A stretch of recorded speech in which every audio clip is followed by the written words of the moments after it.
সাম্প্রতিককালের ঘটনা, একটা video viral হচ্ছে। সেখানে দেখা যাচ্ছে একজন সিভিক ভলেন্টিয়ারকে মারধর করা হচ্ছে।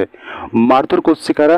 শাসক দলেরই কয়েকজন কর্মী। তো স্বাভাবিকভাবেই এই যে সিভিক ভলেন্টিয়ারকে মারধর করা বা তার বিরুদ্ধে অভিযোগ আনা, যে সাইকেল চুরি করার দায়ে কিন্তু তাকে বাধা হয় এবং মারধর করা হয়।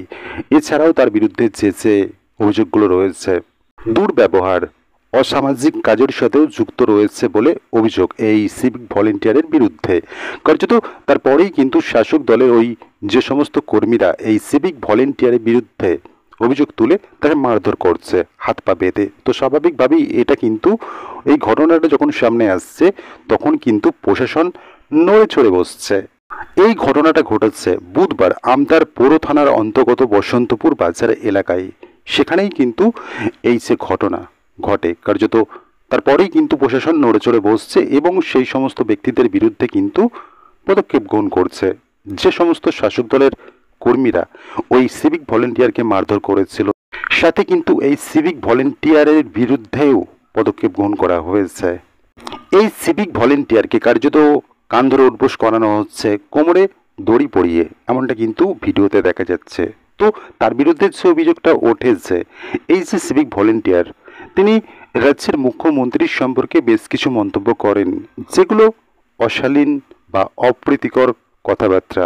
কার্যত এই অভিযোগের ভিত্তিতেই কিন্তু এই শাসক দলের এই কর্মীরা চড়াও হয় তার উপর। কার্যত এই অভিযোগটা আনা হচ্ছে বিজেপির তরফে যে জোর করে সিভিক ভলেন্টিয়ারের মুখ থেকে কোনো একজন বিজেপি নেতার নাম বলিয়ে নেওয়ার চেষ্টা করছিল ওই শাসক দলের কর্মীরা। কার্যত এই অভিযোগটা কিন্তু বিজেপি আনছে এবং পরবর্তীতে এই যে শাসক দলের যে কর্মীরা মারধর করছে এই সিভিক ভলেন্টিয়ারকে, কার্যত এই যে কর্মীরা, এদেরকে নিয়ে কিন্তু শাসক দলেরই নেতা হাওড়ার উদয় নারায়ণপুরের শাসক দলের বিধায়ক এই ঘটনা প্রসঙ্গে বলছেন, ওই যে ব্যক্তিরা মারধর করছে সিভিক ভলেন্টিয়ারকে, তাদের সাথে শাসক দলের কোনো সম্পর্ক নেই। তিনি কার্যত অস্বীকার করছে। অপরদিকে কিন্তু বিরোধী পক্ষ এই দাবিটা করছে, ওই যে ব্যক্তিরা যারা সিভিক ভলেন্টিয়ারকে মারধর করছিল এক প্রকার আইন হাতে তুলে নিচ্ছে। একজন প্রশাসনিক পদাধিকারী ব্যক্তিকে মারধর করছে, কার্যত এই জিনিসটা উচিত হয়নি। আইন তো হাতে তুলে নেওয়া যায় না। কার্যত সেই বিষয়টা কিন্তু শাসক দলের এই যে বিধায়ক তিনিও বলছেন যে আইন হাতে তুলে নেওয়া উচিত হয়নি এবং ওই যে ব্যক্তিরা যারা মারধর করছিল, যাদেরকে শাসক দলের কর্মী হিসাবে দাবি করা হচ্ছিল, তাদের সাথে শাসক দলের কোনো সম্পর্ক নেই।